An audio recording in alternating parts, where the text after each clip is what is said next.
1. Right through there. Well done. Yeah.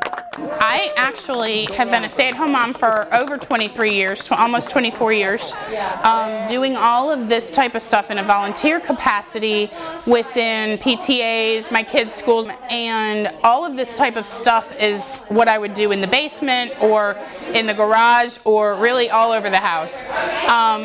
And I just love doing it. One of the things that we do is allow walk-in, so anybody can walk in off the street and they can go to the design center, pick their wood base, pick their design, come over here and pick their wood and sit down at the bar, and we walk them every step of the way through the DIY project. We do team building, corporate, and also sports teams, scouting groups, Girl Scouts, Boy Scouts, all of the above.